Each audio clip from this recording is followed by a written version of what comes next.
Donc c'est pour ça qu'aujourd'hui, tu as un sélectionneur, et pour moi, le sélectionneur, c'est l'un des hommes déjà de cette compétition, David Pagou. Pourquoi je dis ça? Parce que quand on voit à quel point le Cameroun, pas plus tard qu'il y a 1 mois et demi, était une équipe cadavérique, et j'insiste, cadavérique face à la République démocratique du Congo, et tu perds, mais de manière, entre guillemets, pitoyable, même si tu perds à la 92e minute, mais t'as pas vraiment montré grand-chose. Et tu vois la transformation, l'un des hommes de la compétition, c'est déjà David Pagou, parce que déjà, en conférence de presse, les conférences de presse de David Pagou sont très agréables, il te parle football, il met tout le monde face à ses responsabilités.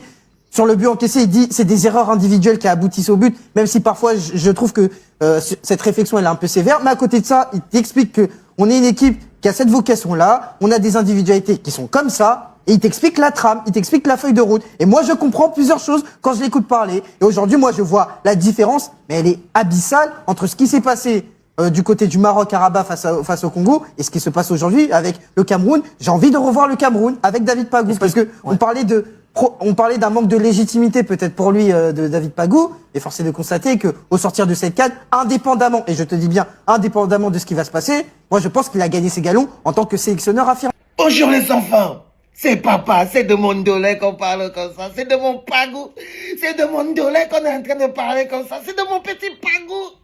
C'est mon petit Pagou, mon petit David Pagou. Pagou le mignon. Pagou le mignon, Pagou la classe.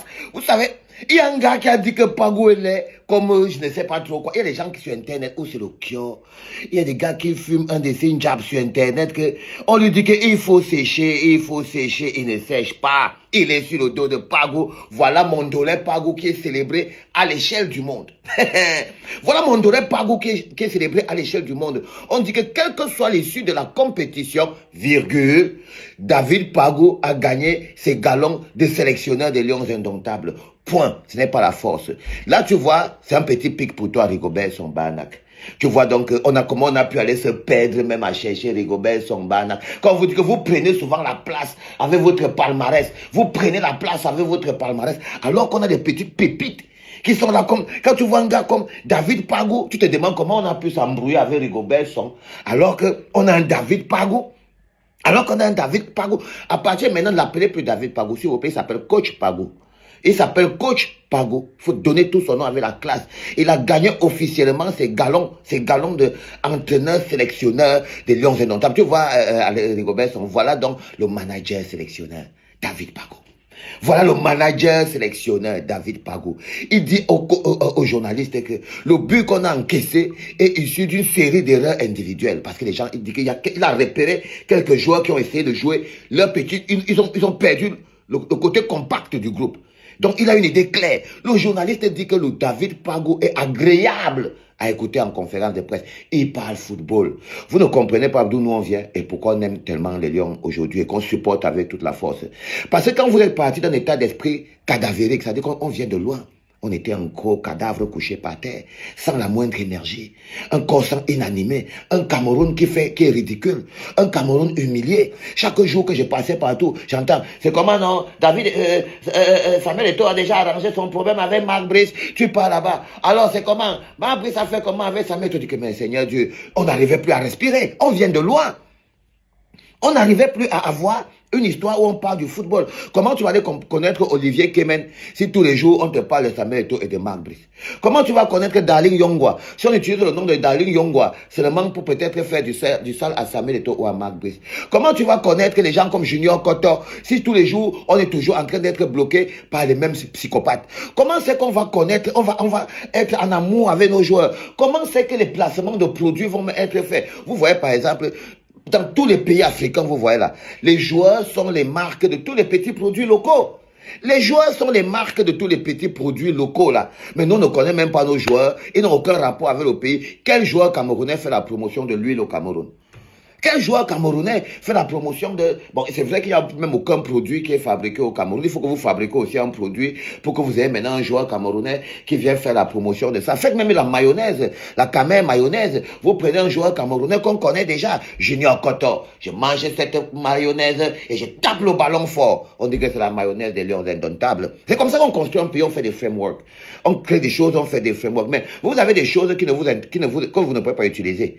que vous ne pouvez pas utiliser. Donc aujourd'hui, on a remis l'église au centre du village. C'est-à-dire qu'aujourd'hui, on prend du plaisir en tant que football. En tant que footballeur, en tant que peuple, on peut sentir que les joueurs jouent pour le peuple camerounais. Parce que quand ils jouent pour eux, ils jouent pour le peuple camerounais. Vous croyez vraiment que les gars là pouvaient atteindre le niveau de Hemle là s'ils jouaient pour autre chose que eux-mêmes et le peuple camerounais? S'ils avaient vraiment pour intention de jouer pour une personne, que Paul Biya, que Samuel Eto'o, vous pensez qu'ils pouvaient dégager toute cette énergie? Non, ils ne pouvaient pas. Ça, c'est un type d'énergie qu'on ne dégage que lorsqu'on joue pour soi-même. Lorsqu'on se bat pour son peuple qui souffre. N'oubliez pas le truc qui a été dit Dani Namasso. Regarde les Camerounais, occupe-toi du peuple qui souffre. Jette un coup d'œil, donne toujours un message en direction des bas quartiers, en direction des peuples qui souffrent. C'est là-bas qu'il y a la force. Envoie toujours un message pour les gens qui n'ont pas l'eau, qui n'ont pas le courant. Soit dans tes réseaux, essaye d'être la voix. Il ne t'ai pas dit de devenir un activiste. De temps en temps, tu choisis un quartier de Yaoundé. Et Ligue-Joa, Kondengi, Mangui et tout, patati, tu leur envoies un salut à tous mes frères de Ligue-Joa et tout. J'espère que vous allez bien. Patati, tu ne peux pas savoir l'énergie que tu vas venir avec ça en retour. Ne tombe pas dans le plat. Après Pagou, c'est toi mon dolé, Tanina Masso. Après Pagou, là, dans l'équipe, là, Nayou. Quand j'ai fait mon classement, les gens que je veux choco, quand la canne va finir, il y a toi, par exemple, Tanina Masso, mais sur le papier que papa te doit 500 €. J'ai un petit 500 € que je dois te donner pour ton travail bien fait. Oui, dès que je te vois à des Dando, tu vois non, dis la même chose, tu vois non, Brian Bomo, ce que je suis en train de dire à Tanina Masso là, ça compte aussi pour toi. Branchez-vous sur les souffrances du peuple. Connectez-vous à cette réalité. N'écoutez pas vos pères. Vos pères, c'est des villageois. Par exemple, quand vous voyez vos parents veulent tellement que vous soyez des stars. Ils veulent tellement que vous soyez, on vous voit que les gens qui ne comprennent pas que, en fait, vous devez communier. J'ai écouté l'autre jour le père de Baleba qui disait que c'est moi qui décide pour cet enfant. Non, qu'un père ne vient pas nous casser les oreilles. Soyez au-dessus de toutes ces choses-là. Votre place est au pays. Je veux toujours vous montrer l'image de vous en train de jouer. Et les binationaux, ceux qui ont choisi de partir vendre leur boule à l'Occident. Quand tu vois par exemple les gens comme les Kylian Mbappé, les gens comme les Jules Koundé, les gens comme les... Ils sont assis en train de regarder les Hakimi. Ils sont assis en train de regarder les Hakimi. Ils ont honte. Ils sont en train de regarder les Hamad Diallo. Ils sont en train de regarder les Brian Bomo. Quand un gars comme Kylian Mbappé, un gars comme Jules Koundé, quand il reçoit 2-3 cris de singe quand il porte le maillot des Bleus, il regrette pourquoi il n'est pas à la place de Hakimi, qui joue pour le Maroc. Il regrette pourquoi il n'est pas dans la place de Mbomo, qui joue pour le Cameroun. La place de Baleba, qui joue pour le Cameroun. C'est une énergie que vous devez toujours aller chercher. Évitez les affichages avec les gens qui dirigent le Cameroun. Le ministère, comme vous n'êtes pas à côté de tout là, chassez en même temps le ministère. Ne vous mettez à aucun contact avec Moualékombi. Évitez de vous, même si vous le voyez même venir partir à côté. C'est des gens qui ont des problèmes. Quand il va venir, là, il va déclencher une autre série de problèmes, qui va déclencher une autre série de problèmes, et nous, on ne va plus savoir là où on va se placer. Hein? Est-ce que vous captez ce qu'on a dit? Je lis là partout, ouais, on est déjà qualifiés, Les gars, je ne vous ai pas demandé ce type d'information. Je ne vous ai pas demandé ce type d'information. On a un match important contre le Mozambique. Et ce match-là, on prépare ça avec le Hemle parce qu'on doit bouger sérieusement et on doit faire toujours parler la foudre. Je ne comprends pas comment on se lève un matin, comment on attend, oh, quelle que soit l'issue des rencontres, on est déjà qualifié. On n'est pas là-dedans, hein. On n'est pas là-dedans. Chaque match est un moment d'élévation et de brise et qu'on doit toujours tout regarder du début jusqu'à la fin. Allez, bon, Bassogok. Les gars, j'ai oublié Bassogok. Bassogok doit s'entraîner. Bassogok, il faut que tu t'entraînes. Non, tu n'es pas au point. J'ai pas compris pourquoi Pago t'a mis au terrain, Bassogok. Là, j'ai revu le match hier. Parce que vous savez, en ce moment, comme tous les grands coachs, je regarde encore le match. J'ai regardé le match hier. Je ne comprends pas pourquoi tu as fait entrer Bassogok. Je vais encore regarder les quelques minutes qui me restent là.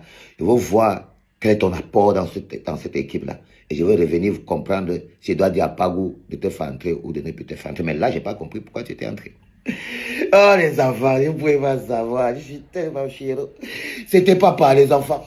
Qu'est-ce que tu penses de cette vidéo? Laisse ton point de vue dans l'espace commentaire. Tu likes la vidéo. Tu partages la vidéo parce que ça envoie un très bon signal à l'algorithme YouTube.